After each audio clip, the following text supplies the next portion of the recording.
사무엘상 2장 1절에서 11절 말씀을 교대로 읽고 마지막 절을 같이 읽겠습니다. 한나가 기도하여 이르되 내 마음이 여호와로 말미암아 즐거워하며 내 뿔이 여호와로 말미암아 높아졌으며 내 입이 내 원수들을 향하여 크게 열렸으니 이는 내가 주의 구원으로 말미암아 기뻐함이니이다. 여호와와 같이 거룩하신 이가 없으시니 이는 주밖에 다른 이가 없고 우리 하나님 같은 반석도 없으심이니이다. 심히 교만한 말을 다시 하지 말 것이며 오만한 말을 너희의 입에서 내지 말지어다. 여호와는 지식의 하나님이시라. 행동을 달아보시느니라. 용사의 활은 꺾이고 넘어진 자는 힘으로 띠를 띠도다. 풍족하던 자들은 양식을 위하여 품을 팔고 줄이던 자들은 다시 줄이지 아니하도다. 전에 임신하지 못하던 자는 7을 낳았고 많은 자녀를 둔 자는 쇠약하도다. 여호와는 죽이기도 하시고 살리기도 하시며 수월에 내리기도 하시고 거기에서 올리기도 하시는도다. 여호와는 가난하게도 하시고 부하게도 하시며 낮추기도 하시고 높이기도 하시는도다. 가난한 자를 진토에서 일으키시며 빈궁한 자를 거름더미에서 올리사 귀족들과 함께 앉게 하시며 영광의 자리를 차지하게 하시는도다. 땅의 기둥들은 여호와의 것이라. 여호와께서 세계를 그것들 위에 세우셨도다. 그가 그의 거룩한 자들의 발을 지키실 것이요 악인들을 흑암 중에서 잠잠하게 하시리니 힘으로는 이길 사람이 없음이로다. 여호와를 대적하는 자는 산산이 깨어질 것이라. 하늘에서 우레로 그들을 치시리로다. 여호와께서 땅 끝까지 심판을 내리시고 자기 왕에게 힘을 주시며 자기의 기름 부음을 받은 자의 뿔을 높이시리로다 하니라. 엘가나는 라마의 자기 집으로 돌아가고 그 아이는 제사장 엘리 앞에서 여호와를 섬기니라. 아멘. 인간 왕을 통한 하늘 왕의 신정 정치란 제목으로 사무엘서를 계속 개관하고 있습니다. 오늘은 사무엘상 내용을 전체적으로 살펴보도록 하겠습니다. 우리가 앞서 살펴보았던 것처럼 사무엘상의 구조는 1장에서 7장까지는 사무엘이 주로 등장해서 하나님 나라를 이루어가는데 쓰임받는 이야기들이 기록되어 있고, 그 다음에 그 뒤에 8장에서 15장까지는 사울 왕의 통치, 바로 그 부분이 기록되어 있습니다. 그 후에 18장에서 31장까지는 이제 다윗, 그러니까 16장에서 31장까지는 다윗이 등장해서 다윗이 이제 하나님 나라, 그 나라를 어떻게 하나님 뜻에 부합하게 신정 정치를 이루어가는가, 그 초석을 다지는 그런 내용들이 등장하게 됩니다. 자, 이 이야기를 통해서 우리가 살펴볼 것들은 무엇이냐면, 지난 시간에 우리가 적용을 했던 것처럼 과연 우리는 하늘왕 예수 그리스도시죠. 예수 그리스도의 진정한 통치를 받으려고 하는 분명한 태도가 있는가라는 것을 살피는 것이 중요하다라고 말씀드렸습니다. 그 말씀을 따르지 않는 것은 결국 사울의 길을 걷는 것입니다. 하늘왕의 말씀을 따르는 것은 곧 다윗의 길을 걸어가는 것입니다. 다윗도 분명히 죄를 짓죠. 하지만 하나님은 사람의 중심을 보시죠. 다윗의 마음을 보세요. 그렇다고 해서 우리가 죄를 지어도 무관하다, 이런 의미는 아니죠. 그 죄에 대한 대가가 혹독하게 치러집니다. 그래서 우리가 사무엘 하로 가게 되면 그곳에서 다윗의 일생 가운데 하나님의 말씀을 순종하지 아니할 때, 하늘 왕을 염두에 두지 않고 자신의 왕됨을 드러내고 높이려고 할 때, 측정하려고 할 때, 그때에 얼마나 정말 뼈아플 정도가 아니라 정말 찢어진 듯한 엄청난 아픔의, 고통의 그런 시간을 보내야만 했던 것입니다. 이것처럼 우리에게 죄라는 것은 정말 하나님과의 교제를 끊어지게 만들고 우리 자신을 비참하게 만들며 우리 자신을 부끄럽게 만들고 하늘나라를 위해서 헌신하지 못하게 만들고 그야말로 총체적인 난국이죠. 오늘 이 사무엘서의 시작 부분은 어떻게 시작합니까? 사사기 시대, 그 시대를 이어져 가고 있어요.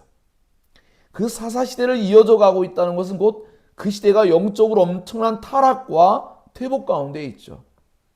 바로 그러할 때 하나님께서는 한 사람 한 사람을 세워감으로써 그 땅에 하나님 나라를 회복하시는 놀라운 일을 일으키시는 거예요. 이것이 나중에 신약 가서도 예수님이 자신의 제자들을 세워가심으로 말미암아 사도행전에 보면 그 한 사람 한 사람 몇 사람이 엄청난 일들을 수행하는 것을 보게 됩니다. 한 사람이 바르게 섰을 때 영적인 부흥이 일어나고 한 사람이 바르게 서지 않았을 때, 즉 많은 영향력을 줄 수 있는 위치에 있는 영적 지도자가 바르게 서지 않을 때 엄청난 영적인 퇴보가 있고 심각한 타락이 그들 가운데 만연하게 된다라는 것을 우리 오늘 말씀을 통해서 알게 됩니다. 결국 이 문제의 해결점은 뭡니까? 오늘날의 이 시대에도 위대한 우리 기독교 교회의 지도자들이 필요하죠. 하지만 여전히 그것은 불완전하죠. 결국은 무엇입니까? 예수 그리스도께서 왕이 되시는 사람들, 예수 그리스도를 왕으로 삼고 진정으로 그 말씀을 따르는 사람들, 바로 그들 가운데에 가장 온전하고 합당하며 영광스러운 그런 하나님 나라가 세워져 가고 영적인 부흥이 그렇게 나타나게 되는 것입니다.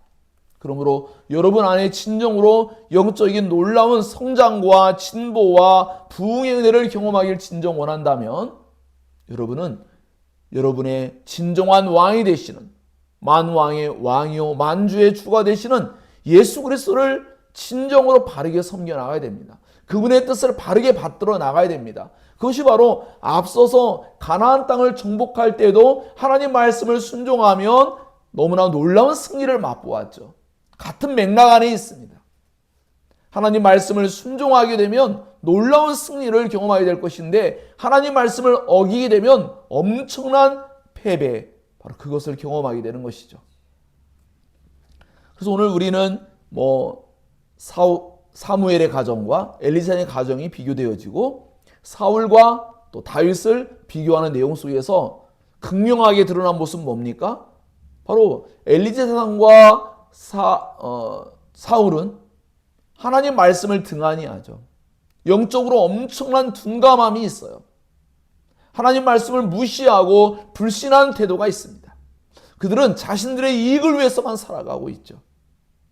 그러나 사무엘과 다윗은 어떻습니까? 말씀에 헌신되어져 있어요. 하나님 율법의 말씀을 바르게 전달하고 바르게 삶을 살고자 하고 죄를 지었다 할지라도 하나님께 회개로 나아가며 그 하나님의 이름을 높이고자 하는 그 마음의 중심을 가지고 살아가고 있다는 것을 우리는 깊이 깨달을 수 있어야 합니다.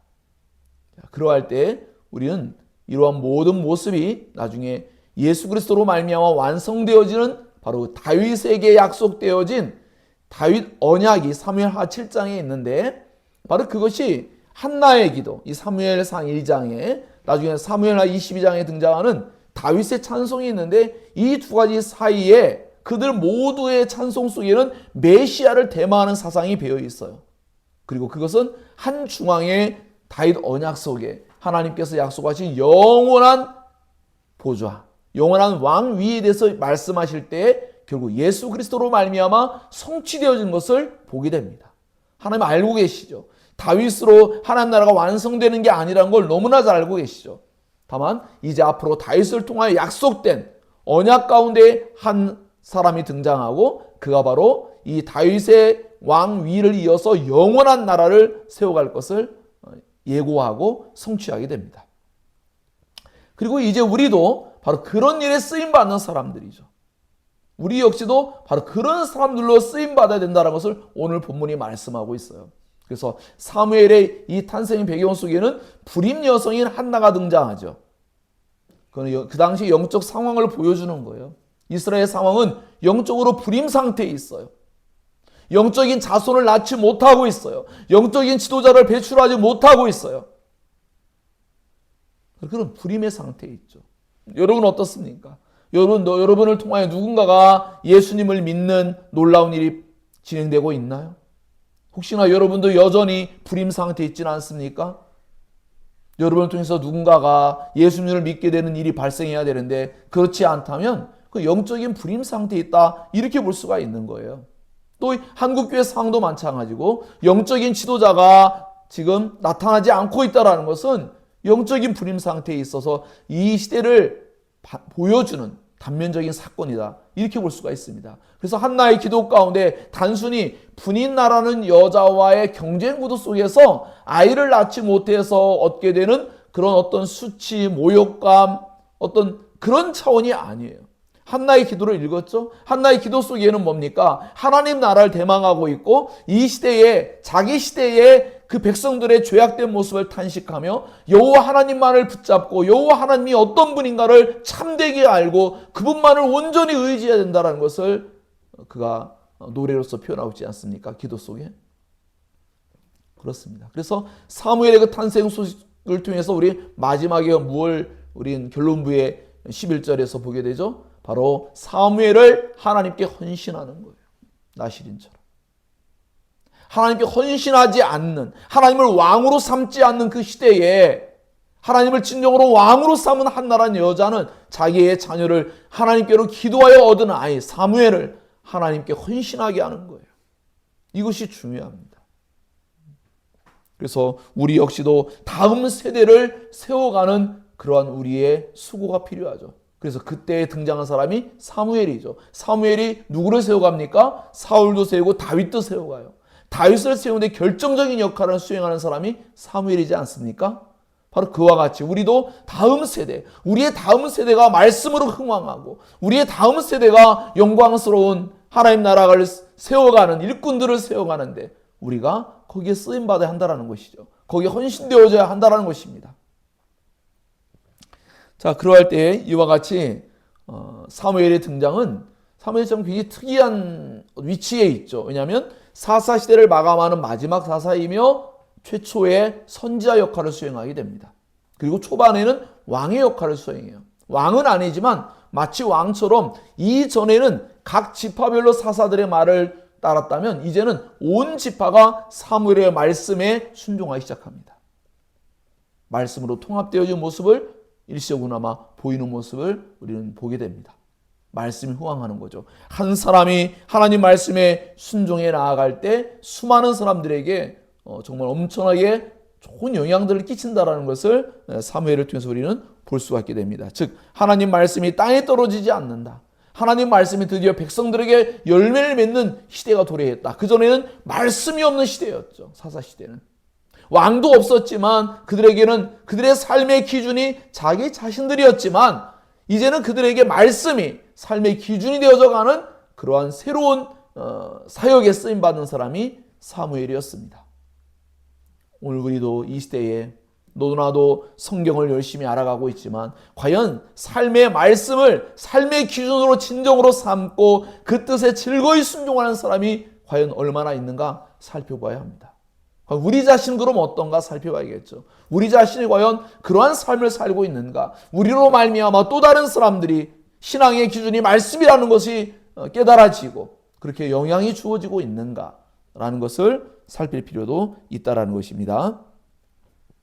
자, 그래서 이 1장에서 7장의 내용 속에는 이와 같이 말씀의 부흥이 일어나고 나중에 이것을 이어받는 사람이 누굽니까? 다윗이죠. 율법을 사랑하고 하나님 말씀을 순종하려고 애쓰는 그 모습이 나타나죠. 사울은 어때요? 관심이 없어요. 말씀을 알지 못해요. 심지어는 사무엘도 못 알아봐요. 하나님의 뜻에 둔감해요. 엘리사는 어떻게 했습니까? 하나님 말씀에 둔감해요. 사무엘에게 의존해야만 했어요. 엘리사의 두 아들도 하나님 말씀을 순종하지 않아요. 심판을 예고해 줬어요. 직접적으로. 따르지 않습니다. 두려워하지 않습니다. 그리고 그들은 하나님의 심판을 받습니다. 그것은 앞으로 무엇을 예고해 주냐면 사울의 마지막 그 최종적인 모습이 엘리와 엘리의 제사장의 두 아들의 하나님의 심판의 모습 속에 나타나고 있는 거예요. 하나님 말씀을 순종하지 않을 때에 그들의 마지막이 어떻게 되느냐라는 것을 보여주고 있습니다. 예고적으로 보여주는 거죠. 사울도 어떻게 합니까? 사무엘을 통하여 하나님 말씀이 전파되어져도 순종하지 않아요. 따르지 않아요. 그저 자기의 이익, 자기의 왕좌, 그 왕좌가 어떻게 생겼어요? 하나님의 은혜 속에 생겨났는데 그는 그것도 사실은 믿지 않아요. 나중에 우리가 살펴보게 되겠지만 그는 결국 자기 자신이 자기를 높이고자 하는 마음, 그거밖에 없어요. 그 자리를 자기가 지켜나가려고 하고 자기가 스스로는 이제는 왕이 되어서 살아가는 그 모습을 이제 보게 되는데, 바로 우리들도 때로는 그런 모습일 때가 많죠. 고집불통, 남의 말 안 듣고, 더 나아가 하나님 말씀조차 따르지 않는 태도, 그게 얼마나 악한 모습이고 그 결과가 어떻게 될지를 보여줍니다. 굳이 따지자면 신약으로 넘어가면 가룟 유다를 통해서 또한 드러나겠죠. 예수님의 정말 그 권위 있는 말씀, 엄청난 지혜의 말씀, 그런 말씀을 들어도 그는 결국 돌이키지 못해요. 예수님이 친구 사이에는 비밀이 없다고 말씀한 후에 가룟 유다가 예수님을 팔아넘길 때의 그 암호가 뭡니까? 입을 맞추는 거예요. 그때에 예수께서 뭐라고 말씀하십니까? 친구여 라고 했죠. 유다야, 너 혹시 나한테 비밀이 없어? 이렇게 물어보신 거와 다름없어요. 정말 회개할 기회를 주는 거죠. 사울 왕에게도 하나님께서 엄청난 회개의 기회들을 주어요. 다윗이 도망다니는 모든 순간들도 알고 보면 그 사울에게 회개의 기회를 준 것과 다름없는 시간들이 있어요. 특별히 사무엘을 통해서 계속하여 깨닫게 해주는데 오히려 사무엘을 위협하고 사무엘이 활동하지 못하게 만드는 그런 비극적인 일, 하나님의 말씀이 부응하지 못하게 만드는 그런 일을 하게 됩니다. 그것이 결국 자기의 생각, 자기 뜻대로 삶을 살아가는 그 삶에서 돌이키지 못하는 모습을 보게 돼요. 여러분이 하나님 말씀을 알아가는 일은 소중한 일이죠. 그러나 하나님 말씀을 정말 순종하느냐의 여부는 다른 거예요. 여러분이 말씀을 알아가면서 잘 그 말씀에 순종하려고 하는가? 이 말씀을 알아가는 데 급급한 게 아니라 정말 이 말씀을 순종하려고 하는 나의 진정한 신앙의 태도가 있는가? 내가 정말 실제 순종한 결과물들이 있는가? 하고 살펴보는 게 중요합니다. 안 그러면 우린 실제로는 순종하는 일이 거의 없으면서 우린 신앙을 잘하고 있고 우리가 종교 어떤 형식, 이런 예배 또는 성경 공부 이런 거를 열심히 하니까 우리가 뭔가 하나님이 기뻐하는 것을 다 이뤄나가고 있는 것처럼 생각하지만 그러지 않을 수 있다는 거죠. 그래서 이후에 언약궤를 메고 나가서 비참한 죽음을 경험한 엘리제상과 두 아들처럼 나중에 사울이 사무엘이 오기 전에 제사를 지냅니다. 그 제사가 과연 사무엘을 지켜낼 수 있을까요? 아니죠. 오히려 하나님께 버림받는 일이 생겼습니다. 그런 외형적인 종교의식을 통해서 자신의 안전을 확보하려고 한다거나 그것이 마치 하나님께 무언가 은혜를 얻을 수 있는 조건이 된다거나 이럴 수 없다라는 거예요. 우리에겐 진정으로 사무엘을 통해서 하나님께서 말씀하셔서 순종이 제사보다 나은 것이죠. 이것처럼 종교의 외적인 행위의 열심보다는 우리의 마음속에 진정으로 하나님 말씀을 따르려고 하느냐, 하나님을 정말 사랑하느냐, 하나님을 정말 높이려고 하느냐, 이것이 너무나 중요한 것입니다. 그러므로 오늘도 우리가 예배할 때 예배가 마쳐지면 하나님 말씀을 순종해야 될 것이 무엇이 있으며 그것을 어떻게 순종해야 될 것인가를 고민해야 되겠죠. 고민이 안 생길 수가 없어요. 왜? 말씀을 듣는 위치까지 오는데도 여러 가지 어떤 갈등 구조도 있고 어려운 일을 겪고 왔겠지만 더 중요한 것은 또 더 어려운 것은 말씀을 순종하는 게 더 어려운 일이에요. 사실 그래서 우리가 계속해서 R.C. 프롤 교수님의 하나님의 거룩하심이라는 책을 공부해 나갈 때도 맨 끝에 등장하는 질문들 속에 과연 우리가 그러한 임재를 경험하며 그런 예배를 드리며 그렇게 정말 말씀에 순종한 예가 있는가 자꾸 질문하지 않습니까? 우린 공부하며 배워나가는데 실제적인 예, 실제적인 사례가 없다면 이것은 너무나 안타까운 일이지 않겠습니까? 그것처럼 이 사무엘서에는 계속해서 하나님 말씀을 순종하고 나아갈 때 거기 한 예들이 등장합니다. 하나님 말씀을 순종하지 아니할 때도 여전히 한 예들이 드러납니다. 우리는 그 모습을 보면서 과연 우리는 어떠한 삶을 살 것이냐, 그것을 우리가 결정해야 된다는 것이죠. 이것이 너무나 중요합니다. 자, 그래서 이와 같이 우리는 하나님께서 하나님 나라를 세워가려고 하실 때에 이미 한 사람 사람을 세워가는 일을 먼저 하신다. 그 한 사람이 바르게 세워진 일이 얼마나 중요한가를 우리는 계속해서 알아왔습니다. 모세가 세워짐으로 말미암아 이스라엘 백성들이 출애굽하는 사건이 벌어지죠. 나중에 정말 신약으로 가면 바로 예수님 한 분으로 말미암아 엄청난 효과가 있고 제자들 한 사람 한 사람 때문에 얼마나 엄청난 영향들이 나타납니까? 바로 이와 같이 그들의 뛰어남입니까? 아니죠. 성령이 함께 하시는 거예요. 이 사무엘서에도 거기에 계속하여 하나님의 영이신 성령이 계속 등장해요. 그 성령이 감동할 때, 그 성령을 따라갈 때 그들은 놀라운 일을 수행하게 되지만, 그러나 그 성령을 외면하고 자기의 뜻대로 삶을 살고자 할 때 그때 결국 비참한 여러 가지 패배와 수많은 나쁜 예들을 경험할 수밖에 없다는 것을 우리에게 깨닫게 해주고 있습니다. 심지어 다윗조차도 범죄했을 때 어떻게 했습니까? 성령을 내게 거두어 가지 마십시오라고 그렇게 고백해야만 했어요. 하나님의 영신 성령이 거두어지는 건 정말 이제는 메마른 막대기에 불과한 인생을 사는 거예요. 그것을 다윗은 누구보다도 잘 알았기 때문에 자신에게 성령을 거두지 마시라고 간절히 구했던 것입니다. 우리 역시도 성령 하나님의 은혜가 없으면 우린 냉정하고 무정하고 건조하며 우린 깨닫지 못하며 둔감하며 우리는 어리석은 삶을 살 수밖에 없어요. 그러나 성령 하나님의 은혜가 주어지면 우리의 마음에 작은 거에도 큰 기쁨과 만족을 느끼는 놀라운 예민한 감각이 발달하기 시작합니다. 하나님 말씀에 잘 반응하죠.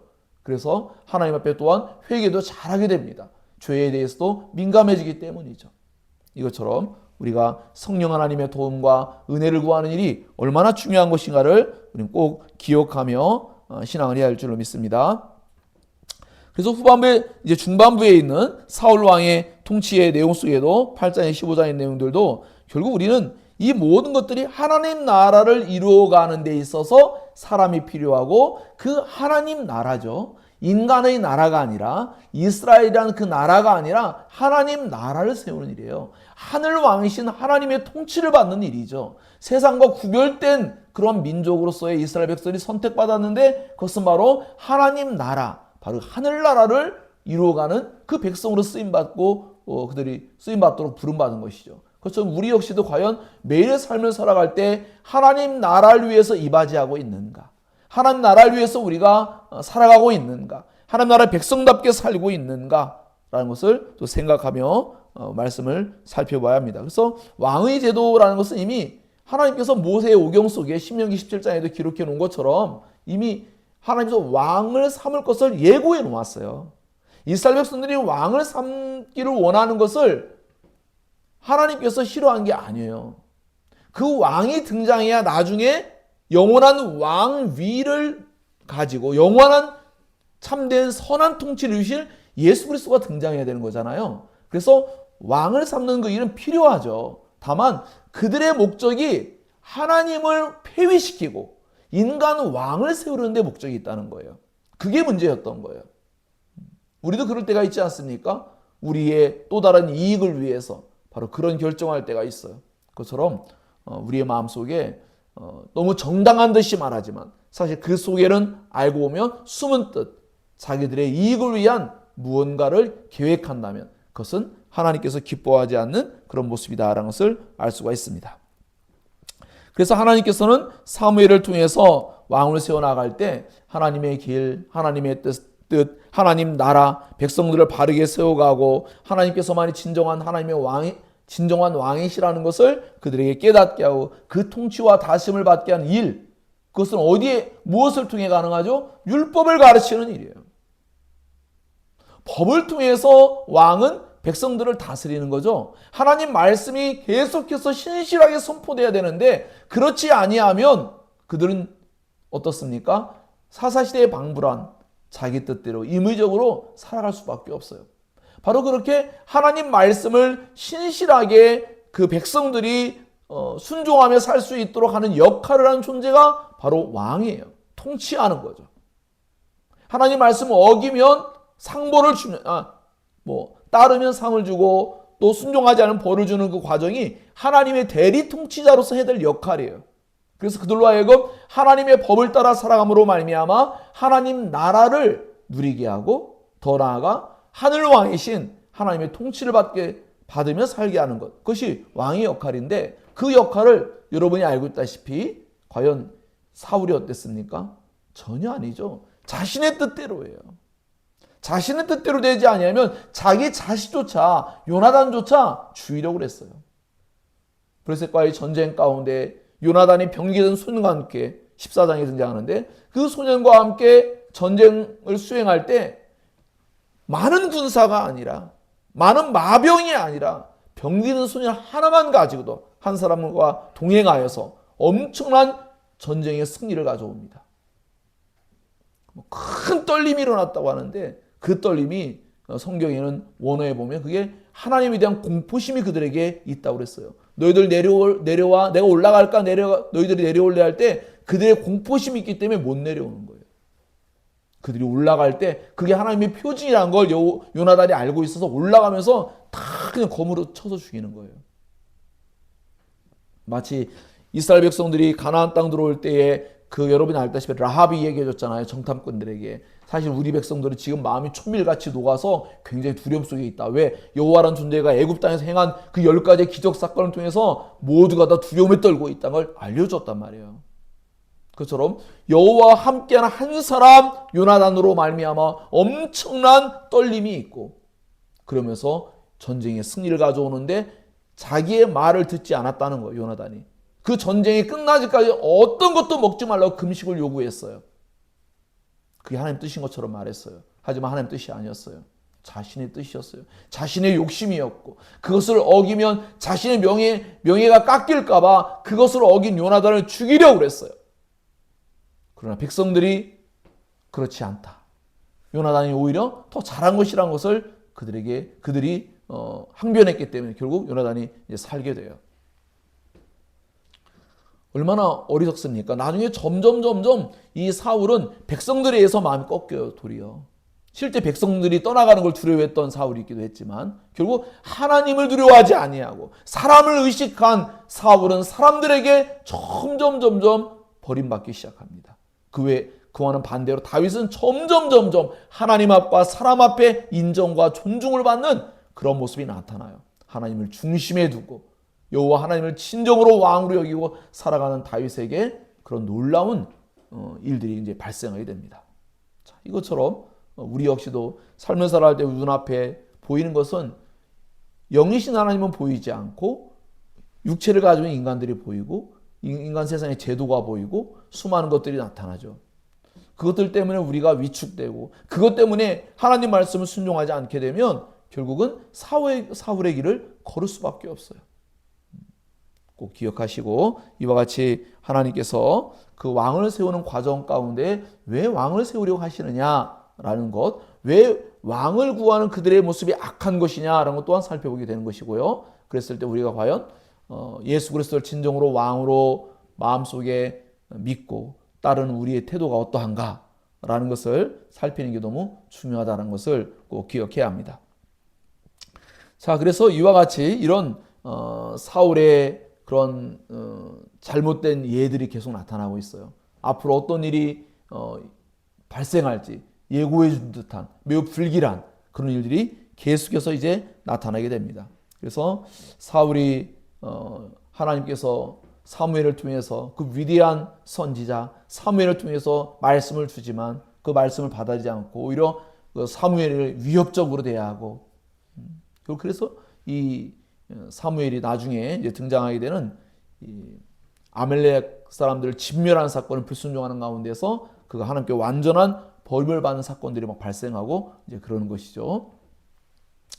다윗은 반면 어떻습니까? 다윗은 하나님 앞에 사람 앞에 사랑받고 인정받으며 거기에 많은 사람이 믿음의 사람들이 모이게 되고 더 나아가서 심지어는 사울 왕이 악령에 들렸을 때 그를 치료하는 그러한 사역을 또한 감당하기도 합니다. 그리고 골리앗을 이기는 사건들이 발생하고 더 나아가 이스라엘 백성들에게 커다란 마음에 힘을 주고 위로를 주고 그들을 돌보고 사랑하고 하는 그런 일을 쫓겨난 상태에서도 수행하게 됩니다. 그를 따른 600명의 사람들뿐만 아니라 그일라성을 구할 때도 마찬가지고 그런 일이 있죠. 그러면서도 이 다윗은 결코 인간적인 힘으로 권위를, 인간적인 힘으로 지위를, 그것을 찬탈하려고 하지 않아요. 사울은 반면 인간적인 힘으로 자기의 지위를 지키려고 하고 있지 않습니까? 다윗은 하나님의 때를 기다려요. 너무나 엄청난 차이인 거예요. 얼마든지 할 수 있을 것만 같은 상황들이 발생해도 다윗은 하나님께 묻는 거예요. 사울은 하나님께 묻지를 않아요. 하나님께 물을 수도 없어요. 왜?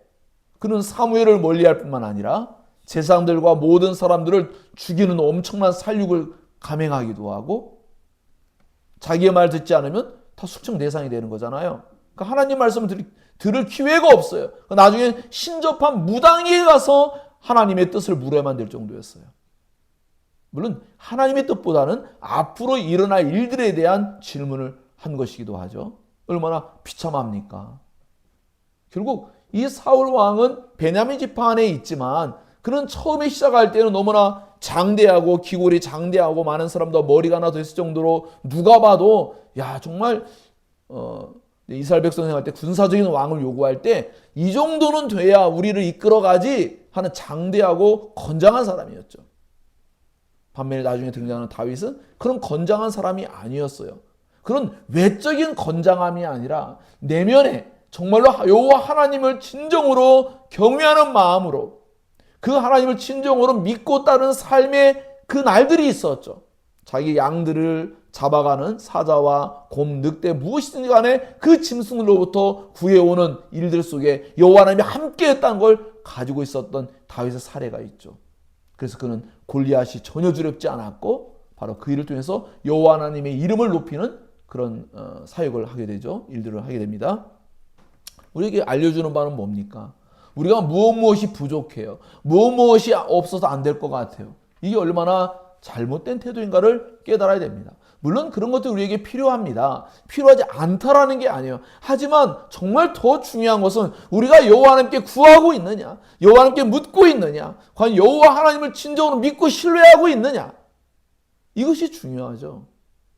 이것이 바르게 되어졌을 때 우리가 비로소 우리의 삶 가운데 우리는 알 수 없으나 놀라운 일을 하나님께서 일으키셔서 우리는 하나님의 이름을 높이는 삶을 살아가는 데 쓰임받을 수가 있다라는 것입니다.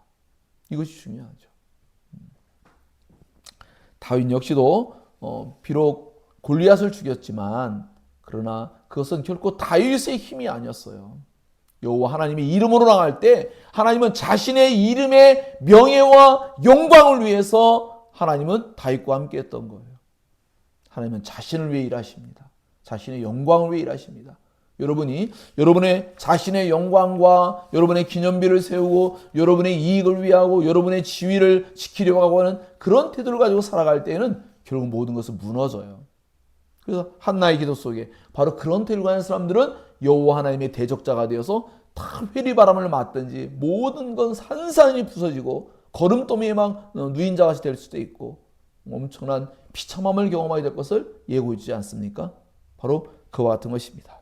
그렇기 때문에 우리는 이러한 내용들 속에서 과연 우리가 어떠한 신앙을 할 것이냐는 건 너무나 자명함에도 불구하고 문제는 뭐냐면 우리가 그 말씀을 순종하는 데는 하나님의 은혜가 절대적으로 필요하다는 것을 깨달아야 되는 거죠. 다윗도 자신의 힘으로만 살고자 할 때는 다윗 역시도 계속 실패했어요. 자기의 힘으로 무언가를 이뤄나가려고 할 때 실패하며 죄를 짓게 됩니다. 자기의 이익을 추구하고 욕심을 차리고 자기의 명예와 영광을 재어보고 그럴 때 그는 실패하게 되죠. 넘어지게 되죠.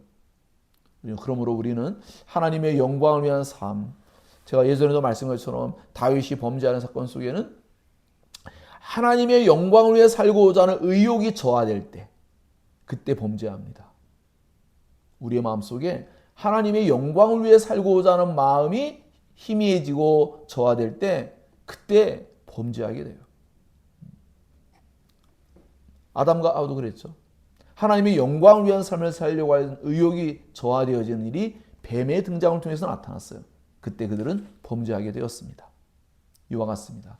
하나님의 영광을 위해 지음받은 우리가 그 뜻대로 삶을 살고자 하지 않을 때 우리에게는 죄가 필연적으로 따라오고 그때 넘어짐이 발생한다는 것을 꼭 기억해야 합니다. 자, 그래서 앞서 말씀드린 바와 같이 이러한 전체적인 큰 기조가 사무엘상 전체에 흐르고 있습니다. 그 내용들을 조금씩은 더 좀 짚어봐야 될 것 같아요. 이것이 이제 이런 식으로 진행되고 있지만, 그래서 사무엘 상 끝날 지점에는 어떻게 됩니까? 길보아 전투에서 그 사울과 요나단이 죽는 과정들이 발생하고, 이제는 하나님께서 세우기를 원했던 왕 다윗이 온전하게 세워진 과정으로 나아가는 시점으로 이제 나아가게 되는 하나의 전환점이 생기는 사건으로 마무리가 되죠. 자, 일단 사무엘 상까지만 하고 사무엘 하는 다음 시간에 또 함께 살펴보도록 하겠습니다. 자, 그래서 앞서 말씀드린 바와 같이 이와 같이 한 나라는 한 사람이 여호와 하나님을 경외할 때 그 속에서 그 불임의 시대 속에 여호와 하나님께 기도함으로 말미암아 여호와 하나님께 묻고 여호와 하나님의 은혜를 사모할 때 하나님께서 사무엘이라는 선지자를 허락해 주었고, 그 사무엘을 통하여 하나님께서 말씀이 희귀하고 이상이 희귀한 그 시대에 사무엘을 통하여 말씀의 흥왕을 일으켜내시고 사무엘을 통하여 하나님께 기뻐하는 왕을 세워가는 놀라운 과정들을 이루어가는 것을 볼 수가 있습니다. 반면에 엘리사의 두 아들은 어땠습니까? 여호와를 알지 못한다고 나와요. 알지 못한다는 것은 여호와와 교제하지 않는다는 거예요. 여러분, 여호와 하나님을 힘써 알아가는 우리가 공부도 하고 알아가죠. 여러분이 여호와를 알려고 하지 않는다는 건 여호와 하나님과 교제할 마음이 없다는 거예요. 하나님은 말씀을 통해 우리와 교제하십니다. 예배도 마찬가지고요. 기도도 마찬가지입니다. 그런데 그런 일을 등한히 하면은 결국 여호와를 알지 못하는 사람이 되고 여호와와 교제한 적이 없기 때문에 신앙이 어떻게 됩니까? 외형적으로 변하고 위선자가 되고 맙니다. 그러면 신앙이 엄청난 퇴락을 경험할 수밖에 없다는 것을 여러분 꼭 기억해야 합니다. 자, 그래서 그런 것들을 우리가 생각해 나아갈 때 엘리 제사장과 두 아들의 그런 모습들이 얼마나 비참한 모습인가를 꼭 기억해야 합니다. 자, 그래서 앞서 말씀드린 것 같이 언약궤가 승리의 공식이 아니라 그들이 여호와 하나님께 묻고 여호와 하나님과의 바른 관계, 그분과의 교제, 그분의 이름을 높이는 삶을 그들이 살아갔다면 그 언약궤가 결국은 다윗이 함께했던 돌멩이보다 못하겠습니까? 그렇지 않잖아요. 왜냐하면 나중에 언약궤를 빼앗겼는데 그 언약궤에 임재하시는 하나님이 블레셋 5지역을 다니면서 전부 막 하나님이 심판하시는 장면들이 나타나요. 이스라엘이 패배했지 하나님이 패배한 건 아니란 것을 자기 자신이 증명하십니다. 결국 뭡니까? 언약궤의 문제가 아니겠죠? 그럼 뭐예요? 바로 그 언약궤를 메고 간 엘리사의 두 아들의 마음의 중심의 문제겠죠. 가인과 그 재물이 어떠냐고 했죠. 재물의 문제가 아니라 사실 가인의 태도가 문제였겠죠. 그것처럼 우리의 예배의 형식이 어떠하냐가 아니라 우리 예배하는 자세가 어떠하냐는 거죠. 과연 우리가 신령과 진정으로 예배하느냐예요. 하나님 그런 사람을 찾으시는 것이죠. 자, 그래서 이와 같이 이 언약궤를 빼앗겼지만 앞서 말씀드린 것 같이 그 블레셋 사람들이 다곤 신전에 갖다 놓고 마치 전리품처럼 그들이 거기다가 전시했지만 오히려 다곤 신상이 거기 목이 잘리고 팔다리가 부러지면서 비참한 패배를 맛보는 것을 보여주면서 여호와 하나님께서 그 이후로 그 블레셋 지역을 다니시면서 자신의 그 영광을 나타내시는 거죠. 그래서 그런 모습을 우리 보게 됩니다. 자, 그런 후에 등장하는 것은 무엇이냐면 나중에 이 블레셋 사람들이 도대체 이 일이 어떻게 해서 발생했냐, 이게 자연적인 재해냐, 우연의 산물이냐 생각할 때 어미소를 가지고 두 마리 어미소를 가지고 새끼들은 블레셋 쪽에 놓고 과연 베세메스에 갖다 세워놓고는 오르막길인데 그 길을 가는 게 맞느냐 한번 테스트를 해보자 했는데 그 어미소들이 새끼를 놓아두고 그 이스라엘 지역으로 넘어간단 말이죠. 아, 여호와라는 그 신이 있구나 인정하게 된 거예요. 이스라엘 백성들조차 바르게 인정하지 못했던 여호와 하나님의 영광을 그들이 인정하는. 그래서 이것은 뭘 말하냐면 하나님께서는 저 불신자의 세계 속에서도 영광을 받으시는 분이에요. 하나님 이스라엘 백성 안에만 계시는 게 아니라 하나님 온 세상에 온 우주 만물에 자신의 영광을 드러내시는 분이시죠. 그래서 그런 모습을 보면서 우리는 언제나 이 세상 속에서 하나님께서 미치지 못하는 영역은 없고, 아까 우리가 한나의 기도 속에 이미 다 등장했던 내용들이에요. 모든 것을 다스리고 통치하는 주권자이신 그 하나님을 과연 우리가 어떻게 섬기고 그분께 어떻게 헌신하느냐, 어떻게 우리가 그분을 위해 사느냐는 거죠. 그럴 때 하나님께서 모든 것 위에 모든 은혜를 베풀어 줄 것을 약속하고 있습니다. 사무엘이 이제 다시 등장하는 장면이 나타나는데 이것이 오랜 기간 후예요. 그래서 어떤 학자들은 20년 만에 사무엘이 등장했다 이렇게 말합니다. 그 말은 오랜 기간 동안 이스라엘 백성들이 말씀의 은혜를 사모하지 않고 구하지 않았다, 이렇게 볼 수 있는 한 단면이다. 이것이 곧 엘리세과 두 아들의 모습이고, 나중에 사울 왕이 그런 말씀에 둔감한 태도, 말씀을 구하지 않는 태도, 말씀을 따르지 않는 태도, 이것을 보여주는 전조의 사건이 벌어진 것이다, 이렇게 보는 거죠. 결국 우리는 앞서 말씀한 언약궤가 아니라 바로 이 말씀에 흥왕함, 말씀에 순종하는 삶을 사는 것, 이 시대에도 말씀에 순종하는 사람이 등장하는 게 중요한 것입니다.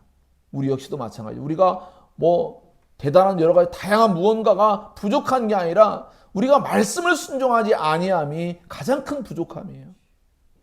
하나님께 요구하시는 것은 바로 그겁니다. 그것이 우리에게 주어질 때에 가장 강력한 무기가 될 수 있다는 것을 사무엘서는 우리에게 깨닫게 해주고 있습니다. 여호와 임재가 함께하는 그 사람, 그 한 사람이 필요하다는 것을 우리에게 깨닫게 해주고 있습니다. 바로 그 사람이 되도록 하나님께서 우리를 부르셨고, 우리 안에 성령의 임재하심이 있는 거죠. 성령의 내주가 있는 거예요. 그 성령님의 내주하심의 은혜를 구할 때 우린 비로소 우리 안에 너무나 놀라운 하나님의 거룩한 능력이 발산되어지는 그런 삶을 살아갈 수 있다는 것을 꼭 기억하기 바랍니다. 자, 그래서 앞서 말씀한 것처럼 사울은 영적 지각이 너무나 둔하고 또 말씀에 대한 무관심이 있고 그런 존재지만, 하나님은 자신의 나라, 하나님 나라를 이루어가시기 위해서 이 사울 왕에게 하나님의 영이 임하고, 그가 예언자 가운데 하나 있느냐 할 정도로 놀라운 어떤 새로운 선지자 역할처럼 수행하는 어떤 모습도 보게 되고, 더 나아가 나중에 암몬과의 전쟁 가운데도 승리를 이루는 걸 보게 돼요.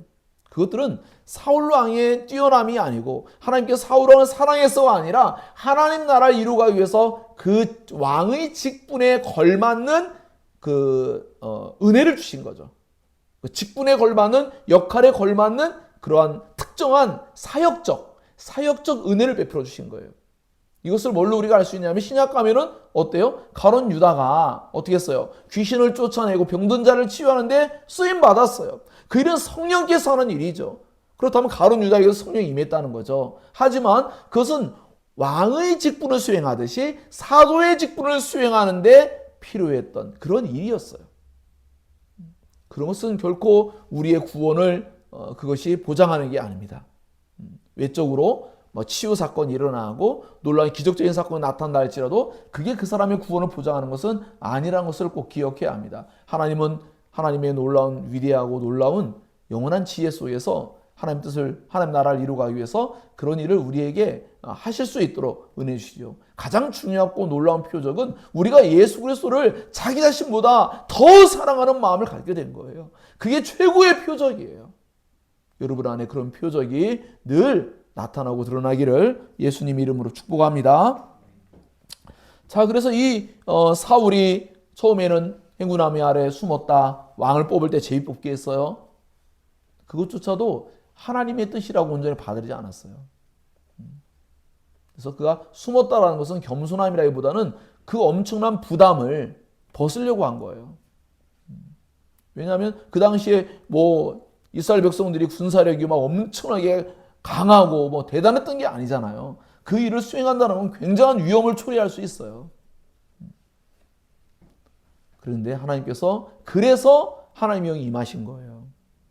그가 할 수 없는 걸 아시고 그에게 임하셔서 전쟁을 승리케 해서 이 사울이 수많은 사람들 앞에 왕으로서 존중받을 수 있도록 하기 위해서 하나님께서 그를 세우셨습니다.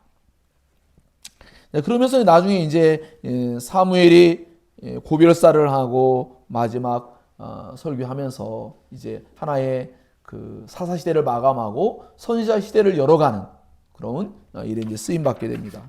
쓰임 받게 되고, 자 그러면서 사울이 이제 그 왕으로서의 역할을 수행하게 될 때 전쟁에 승리하고 이러니까 이제 어때요? 의기양양하고 굉장한 그 지파 전체의 하나의 지원을 받게 되고 그런 가운데 일을 이제 수행하게 됩니다. 그런데 그때 하나님께서 이제 그것을 테스트하시죠. 과연 정말 하나님께서 말씀한 대로 그 말씀을 순종하는 왕인가를 테스트할 때에 이 사울 왕이 엄청난 이제 죄를 짓게 되죠. 바로 아말렉이라는 하나님께서 분명히 심판하겠다는 그 족속을 이 사울 왕이 남겨두게 되죠. 다 죽이지 않고 더 나아가 자기에게 필요한 수많은 좋은 어떤 짐승뿐 아니라 많은 여러 가지 전리품들을 거두어왔어요. 그러면서 하나님의 말씀을 순종하지 않는 태도를 보였고, 또 더 나아가서 죄송합니다.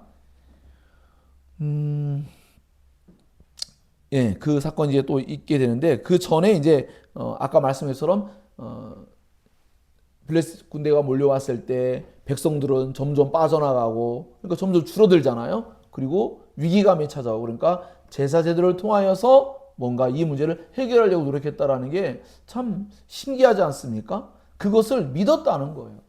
과연 제사를 지내면 전쟁의 승패가 주어지는가? 근데 그걸 믿었다는 게 얼마나 어리석습니까? 근데 그것이 오히려 독이 되어졌고, 하나님 말씀 순종하지 않는 모습이 나타나서 하나님께서 사무엘을 통해서 당신이 하나님 말씀을 버렸기 때문에 하나님도 당신을 버렸습니다라는 거예요. 그것은 곧 나중에 우리가 하나님께서 우리를 임의적으로 아무렇게나 아무 때나 그냥 부르셨다가 구원하려고 했다가 버리고 이런 의미는 아닙니다. 애초에 사울은 그런 존재가 아니었어요. 백성들이 원한 왕을 원했을 때 원하는 왕을 뽑아준 것이고 그 역할을 하겠군 했지만 결국 사무엘은 자신의 본색을 이제 드러나게 된 것뿐입니다. 그때 하나님께서 원래 구원하기로 했던 사람을 중간에 유기하는, 버리는 그런 것과는 상관없이 처음부터 그런 사람은 아니었다는 것을 기억할 필요가 있습니다. 나중에 다윗은 똑같이 죄를 져도 하나님께서 그를 구원하기로 작정하셨고 은혜 주기를 기뻐하셔서 그렇게 이제 구원의 길로, 회개의 길로 인도하는 것을 알 수 있게 됩니다. 우리가 신약에 가서도 가룟 유다와 베드로의 예를 많이 들었죠. 똑같이 죄인이지만 베드로는 회개할 수 있는 은혜를 베풀어 주시고 구원의 길로 나아가게 하죠. 그들의 마음의 중심에는 여호와 하나님 또 예수 그리스도를 사랑하는 마음이 있었기 때문에 다윗과 베드로가 정말 얼마나 파렴치하고 얼마나 악한 죄를 지었습니까? 그런데 하나님께서 정말 형벌도 내리셨지만 결국 구원의 길로 인도하셔서 회개할 수 있도록 은혜를 베풀어 주시죠. 그 일들 가운데 하나님은 말씀을 보내시는데 선지자들을 보내주시고 말씀을 통해 깨닫게 하시는 거죠. 그래서 회개하여서 구원받을 수 있도록 하셨습니다. 하나님께서는 이 아말렉을 진멸하지 않은 이 사울을 보고 후회하셨단 말이 나오는데 후회했다는 말이 다른 뜻이 아니고 하나님께서 되게 슬퍼하셨다는 거예요. 슬퍼하셨다.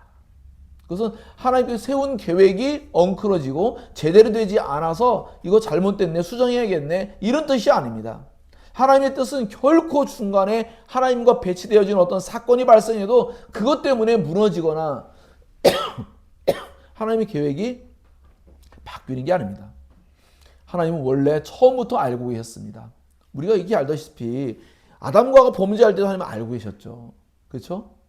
하지만 허용하신 이유는 바로 그러한 일을 통해서도 우리를 구원할 것을 창세전에 성부, 성자, 성령께서 우리의 구속을 계획하시고 언약을 맺으시고 이루기 위해서 우리에게 그 일을 허락하신 겁니다.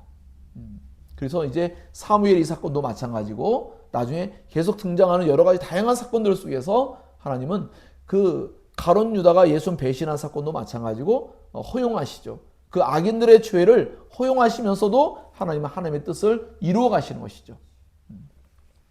너무나 안타깝게도 이와 같이 신약에서도 예수님이 그 심판받을 자를 보면서 안타까워하시고 통곡하시고 슬퍼하시는 모습처럼 하나님께서 너무나 슬퍼하시죠. 생각해 보세요. 나중에 화로의 노래라 해서 사무엘 하 1장에 다윗이 사울과 요나단이 죽고 너무나 슬퍼해요. 하나님이 다윗보다 못하신가요? 안 그렇죠. 하나님은 더 슬퍼하셨어요. 더 슬퍼하셨어요. 하나님이 죄인을 심판하는 것을 즐거워하시는 분이 아니에요. 의의 측면에서는 분명히 하나님께서 의를 위해서 악을 제거하는 일을 기뻐하시지만, 그러나 하나님 또한 긍휼과 자비가 있는 분이세요. 하나님의 속성들을 충돌시키면 안 돼요. 그 모든 것들이 함께해요, 항상. 그래서 너무나 놀랍게도 긍휼도 있고 자비도 있어요. 불쌍히 여겨요. 하지만 죄는 심판해야 되는 것이죠. 그래서 우리가 최근에도 뭐 청문회가 있고 여러 가지 막 재판들이 있지 않습니까? 그때 어떤 사람들이 막 악어의 눈물처럼 흘리는 눈물들, 그런 걸 보게 되잖아요. 그때 우리는 어떻습니까? 긍휼히 여기는 마음도 있지만, 그러나 죄는 심판해야 된다는 것이 너무나 명확하겠죠? 바로 그러한 것처럼 하나님께서는 우리에 대한 긍휼도 있으시지만 또 죄인에 대한, 악인에 대한 심판을 분명히 행하셔야만 되는 것이죠. 그 문제 속에서 이렇게 후회하신다는 용어들이 이제 나중에 막 몇 번 또 등장하게 됩니다. 그때마다 그것은 하나님께서 슬퍼하시는 거예요. 때로는 신인 동영론적 표현을 가지고 우리 인간의 입장에 대해서 하나님의 마음이 어떤가를 표현하시는 것이죠. 물론 그것도 다 담을 수는 없어요. 하나님께서 과연 얼마만큼 어떻게 슬퍼하는지 우리는 알 수는 없습니다. 그러나 성경은 우리가 이해할 용어를 가지고 표현하는 거죠. 그래서 우리에게 하나님이 어떤 분이라는 걸 알려주려고 하는 것이겠죠. 자, 그러는 가운데 이제 하나님께서 다윗을 이제 역사의 전면에 등장시키시고 그 뜻을 이루어가는 과정 가운데 사무엘을 사용하시고 다윗이 등장하게 됩니다. 그때에 가장 강렬한 사건이 발생하는 게 뭡니까? 바로 이 하나님께서는 사람을 외모로 보지 않고 중심을 보다는 그 말씀에 부합하게 그 이새의 아들들이 있지만 다윗이 가장 부족한 자인 것 같았지만 하나님은 그를 선택하죠. 사무엘조차 외모를 보았어요. 엘리압 이하의 그 이새의 아들들의 외모를 보면서 이 정도 사람이 되겠다 했는데, 그래서 나를 보내셨구나 했는데 하나님은 아니야 마지막 말째 바로 다윗, 그 사람이 하나님이 예선한 사람이었어요. 처럼 우리는 한계성을 인정해야 돼요. 우리의 눈에는 저 사람 참 괜찮은 사람 같아 라고 하지만 아닐 수 있죠.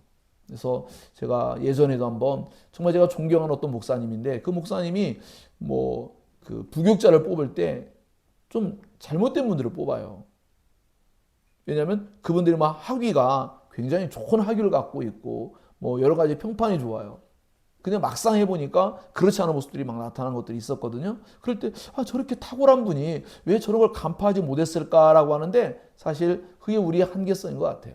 사무엘도 그렇게 사람을 결국 외모로밖에 볼 수 없는 우리 한계성을 가지고 있구나 알 수 있게 되죠. 그래서 제가 어제도 우리 이승하 자매한테도 한번 얘기해 줬는데, 우리가 고르려고 하면 언제나 잘못된 걸 골라요.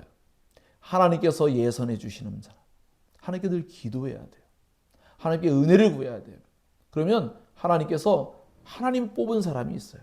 그 사람을 만났을 때 결혼해도 후회하지 않아요. 왜? 후회할 수가 없어요. 왜냐하면 내가 뽑은 게 아니기 때문에 후회할 수가 없어요. 하나님 너무나 정확한 분이고 완전한 분이기 때문에 언제나 우리 자신의 문제지 하나님께서 문제 있는 건 아니잖아요. 그런 것처럼 언제나 여러분은 하나님께 기도해서 하나님으로 말미암아 허락받고 하나님의 눈이 가장 정확하기 때문에 하나님의 도우심을 구하는 게 너무나 중요하다는 것을 여러분 잊지 말아야 됩니다. 자, 그래서 강력한 사건이 또 벌어졌죠. 다윗이 골리앗과의 싸움 속에 여호와 하나님의 이름을 높이는 영광스러운 일을 나타냈어요. 그때에 정말 이 설명은 길게 하지는 않겠습니다. 너무나 익숙한 내용이긴 한데, 어쨌든 핵심은 여호와 하나님의 이름으로 나아갔고 모든 사람이 보았을 때는 그 골리앗을 상대할 사람은 사울 외에는 없어요. 왜? 사울이 모든 사람보다 머리 위가 있고 가장 또 그 갑옷을 다윗에게 벗을 때도 도저히 갑옷을 입을 수 없을 만큼 굉장히 장대한 사람이었던 걸 알 수 있어요. 굉장히 건장하고 그나마 정말 나가서 골리앗과 마주할 사람은 사울밖에 없어요. 그런데 숨어 있습니다. 행군하면 숨어 있듯이 또다시 사울은 숨어 있어요. 밖으로 나온 사람은 다윗이었습니다. 하나님의 이름을 위해서 분연히 일어났고, 그런 나아가서 하나님의 영광을 나타내 보이며 영적 승리를 가져오게 됩니다. 이와 같습니다. 우리는 결코 외모로서, 외양으로서 우리가 그런 것들이 승리를 가져올 것 같지만 그렇지가 않고, 그 내면 가운데 여호와 하나님과 동행하는 사람, 여호와 하나님의 임재가 있는 사람, 하나님의 말씀을 위해서 분연히 일어서는 사람, 바로 그들이 가장 강력한 하나님의 도구가 되고 또 가장 복된 그런 사람으로 쓰임받을 수 있다는 것을 우리에게 깨닫게 해주고 있습니다. 자, 그래서 앞서 말씀드린 것처럼 이제 이러한 사건 속에서 요나단이 등장하고 또 사울이 계속하여서 다윗을 이제 제거하려는 마음이 생겨요. 왜냐하면 백성들이 사울은 천천, 다윗은 만만하니까 그것이 그의 마음속에 엄청난 시기심을 갖다 주게 되죠. 그러다 보니까 점점 다윗을 제거하려는 마음이 생겨서 계속하여 다윗을 죽이려고 블레셋 사람들의 포피를 배워와라 이런 막 요구도 하고 막 그러죠. 그래서 블레셋 사람들의 포피를 배워오게 되니까 다윗을 제거하려고 했는데 안 되니까 나중에는 자신이 창을 들고 이제 다윗을 직접 죽이려고 하는 그런 모습을 우리가 볼 수 있게 됩니다. 정말 31장까지 다 다루는 게 참 쉽지는 않지만 그러나 우리가 이 부분들을 간단하게 좀 더 짚고 넘어가야 다음번에 사무엘을 할 수 있을 것 같아서 조금 더 말씀을 살펴보겠습니다. 결국 사울이 다윗을 죽이려는 건 뭡니까? 알고 보면 하나님 말씀에 대한 불순종이죠. 하늘 왕, 하나님이 예선한 왕을 제거하려는 태도가 분명히 있다는 것을 알 수가 있습니다.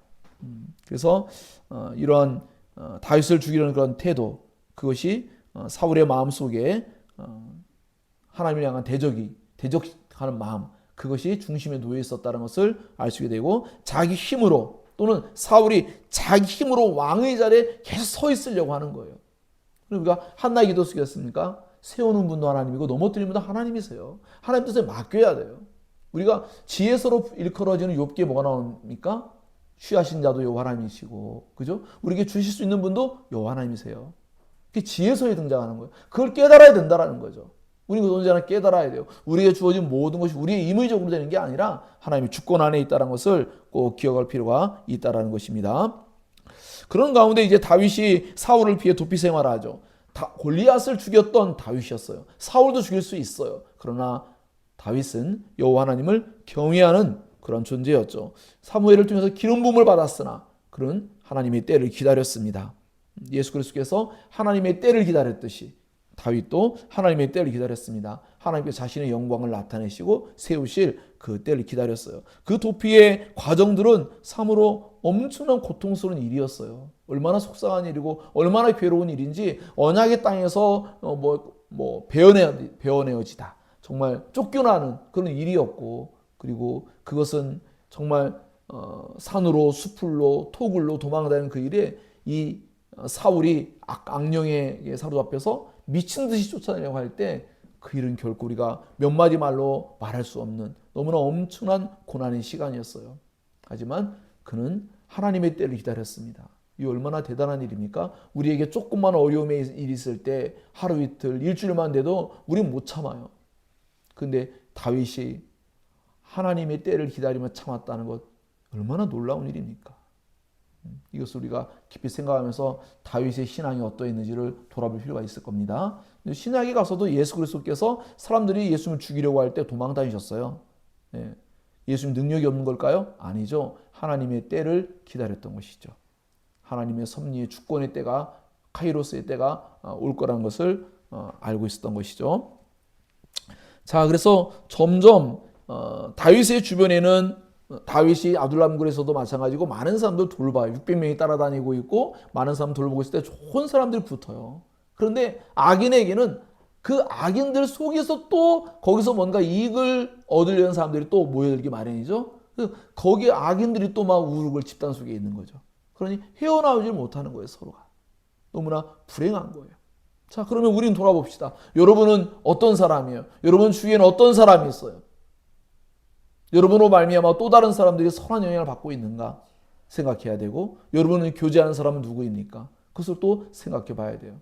그런 생각을 하면서 우리가 어떠한 영향을 주며 어떠한 영향 아래 살고 있는가, 이런 것을 살필 필요가 있다는 것을 꼭 기억하기 바랍니다. 자, 그래서 이와 같이 자기 뜻, 자기 이익, 그것을 추구해가는 이 사울은 점점 몰락해가고 있고, 하나님의 뜻을 구하는 다윗은 쫓겨다니고 있지만 사실은 어떻게 해요? 점점 더 흥왕하고 있어요. 점점 그 힘이 사실은 그를 따르는 사람들이 많아지고 있고 인정받고 있고, 여호와 하나님께서 또한 함께 하시죠. 계속 함께 하심으로 수많은 위기들을 이제 극복하고 이겨나가는 그런 모습들을 보게 됩니다. 그래서 사울이 쫓아낼 때 3천 명이랑 군대가 쫓아와도 다윗이 얼마든지 죽일 수 있지만 죽이지 않고 옷만 베고 나중에 뭐 광야에서도 얼마든지 죽일 수 있었는데 또 물병하고 창만 가지고 오고 하면서 하나님의 선하신 뜻을 나타내 보이고 하나님 주권을 인정하는 모습을 보여줘요. 근데 그 사울은 일시적인 회개를 하죠. 일시적으로 눈물도 흘려요. 다윗아 고맙다는 거예요. 그게 아니라 다윗은 여호와 하나님의 그 주권을 의지하여 하나님의 세운 권위를 인정하려는 것인데 그걸 보지 못하고 그저 다윗의 그 자비, 동정심, 자기를 살려주는 애정 그거에만 잠시 회개의 어떤 표현을 쓰는 것뿐이죠. 너무나 안타깝죠. 그럴 때 하나님께로 돌이켜야 되는데 그러지가 못한 거예요. 그럼 또다시 악령이 들고 그리고 다윗을 또 죽이러 쫓아다니죠.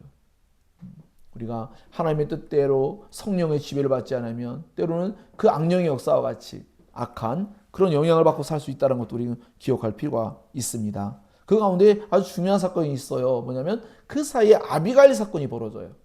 아비가일 아시죠? 그래서 다윗이 양떼와 많은 것을 돌보고 가지고 있는데 그 나발이라는 사람이 이름의 뜻은 어리석은 자인데 그것을 돌봐주니까 거기에 대한 대가를 조금 요구했어요. 왜냐하면 다윗이 데리고 다니는 사람이 600명이잖아요. 먹여 살려면 많은 물자가 필요하죠. 근데 거절했을 때 결국 이 나발이 죽음을 자초하는 사건이 벌어지죠. 그때에 너무나 놀랍게도 이 아비라는 여자가 얼마나 지혜로우냐면 2명을 다 살려요. 어리석은 남편 나발도 죽지 않도록 그 왕에게 다윗에게 당신도 사울처럼 그럼 무고한 사람이 백성의 피를 흘린 그런 왕이 되겠느냐 하면서 그 나발의 생명을 살리고 더 나아가 다윗도 사울 왕과 같은 그런 왕이 되지 않도록 그렇게 유도했어요. 그것이 아비가일이 정말 지혜로운 모습을 보여준 거예요. 물론 나발은 결국 하나님 앞에서 죽음을 이제 경험하게 되는데 어쨌든 이러한 사건을 통해서 계속해서 하나님께서는 다윗 왕이 하나님의 뜻에 부합한 왕의 역할을 수행할 수 있도록 사람들을 통해서 계속 개입하시는 거예요. 나중에 그 블레셋 지역에서 어떻게 합니까? 전쟁이 벌어졌는데 이스라엘과 전쟁하려고 할 때 다윗이 속이면서 막 살아가니까 아기스 왕이 괜찮아 우리와 함께 가도 다윗은 그런 사람 아니야 했지만 나머지에 이제 5 공동체가 있는데 부족들이 있는데 4 공동체에서 다 반대했어요. 결국 전쟁에 나가지 않아요. 전쟁에 나가면 어떻게 됩니까? 이스라엘과 싸워야 합니까?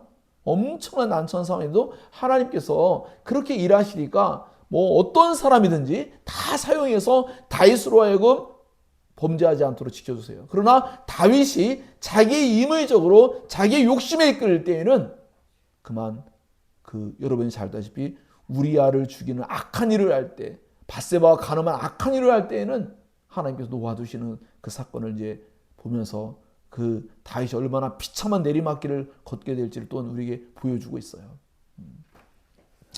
자, 그래서 온전하지 않다는 것도 보여주게 되죠. 근데 사무엘 하루 넘어가면 더욱더 명백하게 이것이 이제 드러나게 됩니다. 자, 이제 끝 지점에 와 있습니다.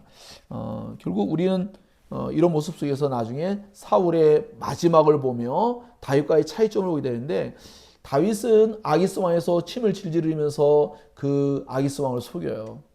자기는 그렇게 대단한 사람이 아니라고. 왜? 주변에서 막 다윗이 누구냐? 골리앗을 죽였던 다윗 아니냐? 저 다윗이 누구냐? 얼마나 용맹하고 얼마나 그런 수많은 첩보와 이야기들을 하니까 아기스 왕이 경계하면서 문제 삼으려고 하니까 그렇지 않은 것처럼 너무 정말 부끄러운 모습을 보이면서까지 정말 자기를 정말 수치와 모욕스러운 그런 모습을 보이면서까지 살아남으려고 하는 모습을 보게 되죠. 그런 가운데 또 그 속이는 행위가 있었는데 그것과 같이 곁들여서 볼 게 뭐냐면 이 사울이 자기 얼굴을 가리고 신접한 여인 무당을 찾아가는 장면이에요. 둘 다 속이는 장면이에요. 너무 신기하지 않습니까? 둘 다 속여요. 그런데 이 사울은 그만 정말 하나님을 속이는 사람이었어요. 그게 사울의 커다란 문제였죠. 결국 이 신접한 여인이 사울을 알아보았고 사무엘을 불러일으키죠. 그때 많은 사람이 좀 해석을 힘들어하는데 사실 본문 자체가 말한 것처럼 하나님께서 죽었던 사무엘의 영을 얼마든지 나타내 볼 수 있다. 왜? 뭘로 증거할 수 있느냐? 그 이후에 나타난 실적인 사건들이 그 영이 올라와서 했던 말과 일치하기 때문에 우리는 그렇게 보아야 된다라는 것이죠. 자, 그래서 하나님께서 이렇게 다양한 여러 가지의 일들 속에서 사울은 점점 패망의 길로 걸어가고 다윗은 점점 하나님이 기뻐하는 그 이스라엘의 진정한 대리왕을 세우는데 부합한 그런 왕으로서 다윗이 세워져가는 걸 보게 됩니다. 그러나 이제 우리가 사무엘 하로 넘어가면 너무나 안타깝게도 그런 기간이 나름 오랜 기간이 있었지만 그 다윗의 어떤 몰락, 다윗의 쇠퇴기를 볼 때 또다시 등장하는 건 결국 하늘 왕을 의식하지 않는 다윗 왕의 태도가 나타나면서 범죄가 진행되어지고 그때 엄청난 몰락과 쇠퇴가 온다는 걸 보게 됩니다. 그러니까 한 사람이 죄를 짓고 몰락하고 쇠퇴하면 많은 영향을 주는 거예요. 백성들도 함께 몰락합니다. 패배를 경험하고 죽음을 경험하고 어떤 커다란 재앙을 경험합니다. 이것처럼 우리 역시도 똑같습니다. 우리 한 사람이 바르게 서면 가족들에게 좋은 영향을 줄 것이지만 우리 한 사람이 죄 가운데 빠져 있으면 함께 몰락하는 것이죠. 그러므로 오늘 사무엘상을 우리가 마감하는 이 즈음에 우리 자신이 과연 어떠한 사람으로 서야 될 것이냐라는 것은 여러분이 가진 재능과 여러분이 가진 자원이 얼마나 있느냐가 아니라 여러분이 여호와 하나님과의 관계가 어떠하냐, 이게 절대적이라는 거예요. 여호와 하나님의 말씀을 순종하였던 올바른 태도만 있으면 하나님은 그 사람을 높은 위치에 얼마나 세울 수가 있습니다. 가장 시골의 목동이었던 작은 목동이었던 다윗을 나중에 이스라엘의 목자로 세우는 거예요. 영광스러운 데서 쓰임 받게 됩니다. 이것처럼 우리가 단순히 그런 이스라엘은 큰 어떤 공동체 안에 정말 대단한 존재로 쓰임받는 것만을 우리가 이야기하는 게 아니라 그만큼 한 사람이 바르게 섰을 때 얼마나 선한 영향을 주느냐, 한 사람이 하나님께 바르게 서지 않을 때 얼마나 또 나쁜 폐해를 끼치느냐, 이런 것들을 생각하면서 우리 자신의 날마다의 일상의 신앙이 결코 작은 일이 아니라는 것, 엄청난, 분명히 나비 효과도 이야기하잖아요. 엄청난 효과들을, 엄청난 결과들을 나타내게 될 것이다라는 것을 우리에게 역사가 증명하는 거예요. 여러분의 개인의 역사도 마찬가지고 우리의 사랑의 길교회 교회의 역사도 마찬가지고 하나님 나라의 역사 속에도 우리 무언가 바르게 헌신하고 기여할 필요가 있겠죠. 네. 그래서 우리는 과연 누가 여호와 하나님께 바르게 헌신할 것이냐, 그 말씀에 진정한 부응이 있고 이로 말미암아 그 말씀의 순종함을 통하여 어떻게 하나님의 이름을 기쁘게 또 영화롭게 명예를 위해 살 것이냐, 이 문제가 우리에게 달려 있습니다. 사랑하는 여러분, 사무엘의 상을 그렇게 여러분 바르게 잘 읽어나가고 사무엘 하루 넘어갈 때 우리는 다시 다윗의 일생을 좀 더 깊이 들여다보면서 우리 자신을 또한 다시 들여다보면 좋겠다 생각합니다. 어쨌든 제일 중요한 건 그것이 이제 신약으로 와서 예수 그리스도로 말미암아 그런 불완전한 왕이 아니라 이제 사무엘 하까지 가야 우리는 이제 깨닫게 돼요. 아, 인간 왕의 한계성이 이거구나라는 걸 알게 되죠. 그래서 하늘 왕이 오셔야 되는구나. 하늘 왕이 인간으로 오셔서 이제 그 하나님 나라를 완성하시고 그 나라의 백성으로 우리를 부르시고 그 나라의 삶에 걸맞는 삶을 살 수 있도록 성령을 부어주시고 새 마음과 새 영을 주시고 마음에 할 일을 행하시고 우리에게 너무나 놀라운 일들을 행하셨다는 것을 여러분이 깨닫고 우리는 구약 백성 안에 머물러 있지 않고 우리는 새로운 예수 그리스도로 말미암은 새 창조의 사역 가운데 우리는 살아가고 있다는 것을 기억하면서 날마다 성령 하나님의 도움을 구하며 살아갈 때 우리 이전에 알 수 없었던 주의 말씀을 즐거워하고 기쁘게 따라갈 수 있는 그런 복된 생애를 살 수 있다라는 것을 꼭 기억하며 그렇게 하나님께 은혜를 구하는 저와 여러분 될 수 있기를 예수님 이름으로 축복합니다. 기도하겠습니다.